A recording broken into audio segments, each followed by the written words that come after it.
안녕하세요. 엄마들이 건강해야 아이들이 행복하다. 여성들을 위한 건강 시그널. 오늘도 대림종모병원 김성호 원장님과 함께합니다. 안녕하세요, 원장님. 네, 안녕하세요. 지난 시간 저희가 유방암 자체에 대해서 많이 알아봤잖아요. 네. 굉장히 반응이 좋았던 거 아십니까? 네. 감사합니다. 사실 저도 여자로서 뭐 알고 있다고 생각했는데 원장님 통해서 들으니까 또 귀에 쏙쏙 들어오고 네. 아주 편안하고 좋은 설명이지 않았나. 저도 아주 즐거운 시간이었습니다. 네. 우선 지난 시간에도 말했지만 저희가 유방암 환자가 환경적으로도 그렇고 계속 갈수록 늘어나고 있잖아요. 그렇다면 이 유방암을 어떻게 또 치료를 해야 되는지 그것도 중요하거든요. 네네. 네, 치료법에 대해서 뭐가 있을까요? 유방암에서 제일 중요한 치료법은 수술적인 치료입니다. 유방암을 레이저나 혹은 다른 방식으로 치료할 수 있다고 생각하시는 분들도 많이 있는데 사실 유방암에서 제일 중요한 치료는 물리적으로 유방암 조직을 떼어내는 그런 수술적 치료가 제일 중요하고요. 과거에는 대부분의 여성들이 유방을 완전히 절제하는 그런 완전 절제술을 시행했지만 네. 요즘은 또 대부분의 여성들이 유방을 보존하는 유방을 살리는 그런 수술을 하고 있어서 과거에 비해서는 훨씬 더 수술 범위가 적다고 할 수가 있겠고요. 수술 이외에도 항암 치료 혹은 호르몬 치료, 또 표적 치료, 또 방사선 치료 같은 또 다른 치료들이 또 유방암 치료에서 굉장히 중요한 부분이 되겠습니다. 그럼 또 저희가 또 임신한 여성을 또 맞습니다. 말을 안 할 예, 수가 예. 없어요. 사실 저도 병원 가보면 의외로 임신한 상태에서도 유방암이나 여성 질환 때문에 고생을 하시는 분들이 또 네. 있거든요. 그럴 때는 어떻게 해야 되죠? 유방암에 걸린 시기가 굉장히 중요합니다. 아, 시기요. 네. 시기를 좀 자세하게 한번 알아볼까요?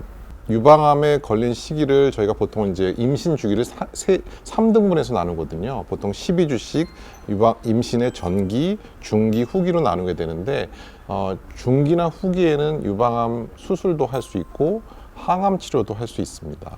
임신을 한 도중에도. 상태에서도요? 네, 그렇고요. 하지만 임신 1기, 12주 이내의 시기에는 태아가 완전히 성숙한 시기가 아니기 때문에 그 시기에는 항암 치료를 하기는 상당히 어렵습니다. 그래서 그 시기의 치료는 굉장히 어렵다고 볼 수가 있고요. 보통 아이를 잃게 되는 경우도 상당히 많이 있습니다.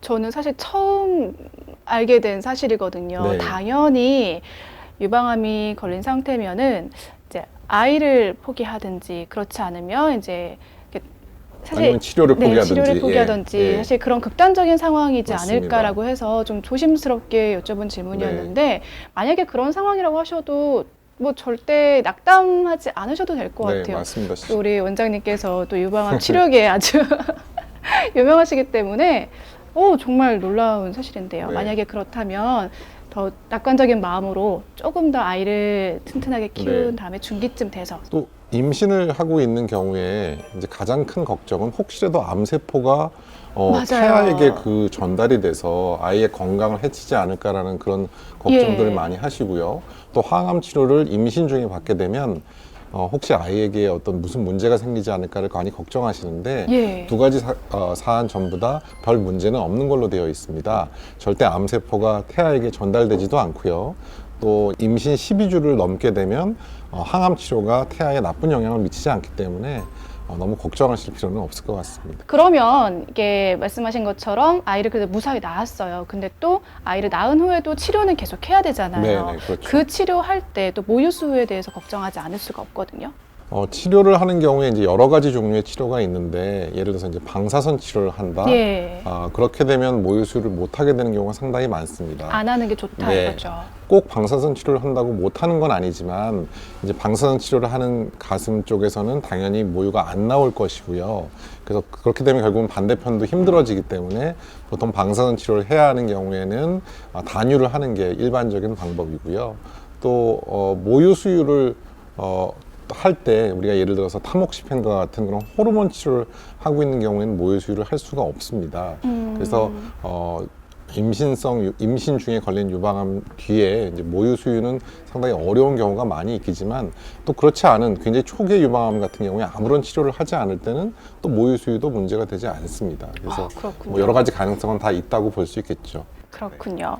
그러면 치료 과정에 대해서 또 조금 주의해야 될 점 많이 궁금해 하세요. 방사선 치료할 때 목욕이나 샤워 같은 거 해도 되나 안 되나 사실 이런 글들이 맞습니다. 인터넷에 많이 떠돌고 있거든요. 팩트 체크를 해봐야죠. 방사선 치료에서 제일 어려운 부분은 땀이 나지 않게 된다는 게 제일 어려운 부분입니다. 여러 가지 이제 가이드라인을 저희가 드릴 때 방사선 치료를 한 가슴 쪽에서는 피부에서 땀이 나지 않습니다.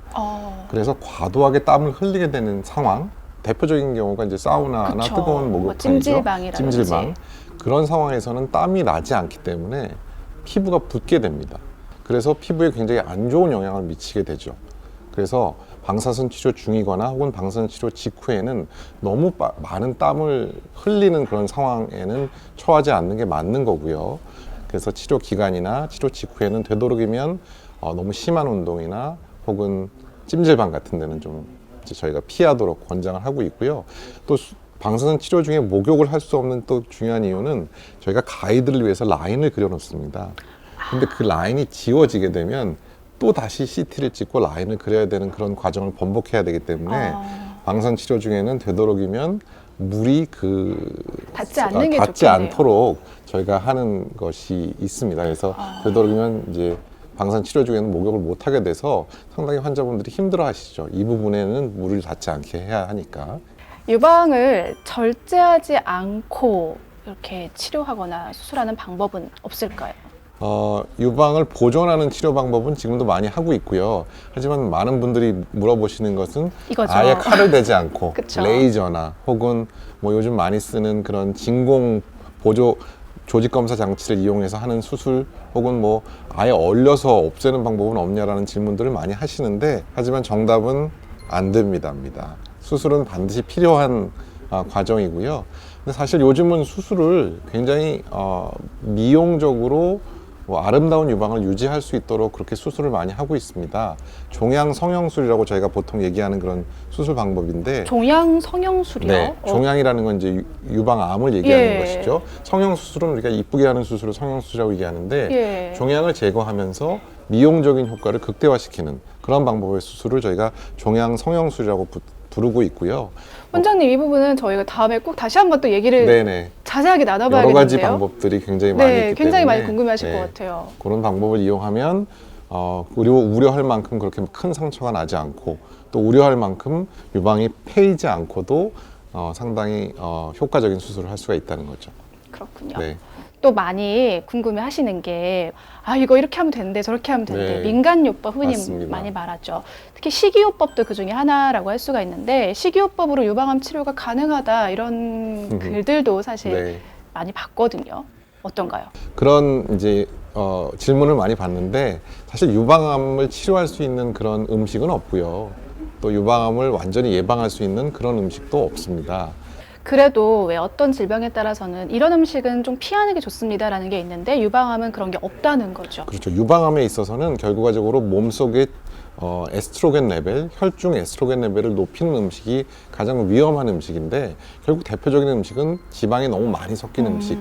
우리가 보통 툭불 등심이라고 얘기하는 그런 기름이 많이 섞인 그런 저도 주의해야겠는데요. 그런 단백질이 굉장히 큰 문제가 있고요. 하지만 우리가 살코기만 먹는 그런 뭐 닭가슴살이라든지 네. 혹은 안심이라든지 그런 부분을 드시는 것은 오히려 긍정적인 부분이 더 많습니다. 그래서 제일 중요한 부분은 너무 과량의 지방을 섭취하지 말고 뭐 야채, 그다음에 육류, 그다음에 뭐 단백질, 뭐 여러 부분들의 탄수화물 그 여러 부분들의 그 영양소를 골고루 섭취하는 것이 가장 중요한 기술이라고 할 수 있겠죠. 네. 술, 담배 하지 않고 음식 골고루 섭취하고 또 건강을 위해서 약간의 체력 단련 네, 정도. 운동이 또 굉장히 중요한 부분이겠죠. 네.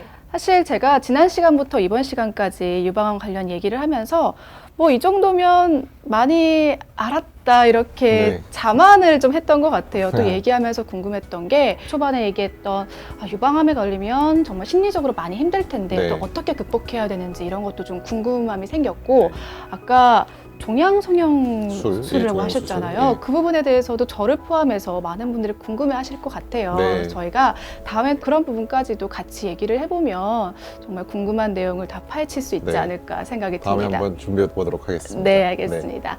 오늘 준비한 소식은 여기까지고요. 저는 다음 시간에 원장님과 또 함께 찾아오도록 하겠습니다. 시청해주신 여러분 고맙습니다. 감사합니다. 당신이 찾던 지식 교양? 공평한 뉴스, 국민의 시선? 파격적인 아이디어와 상상력으로 뉴스를 디자인하는 시선 뉴스입니다.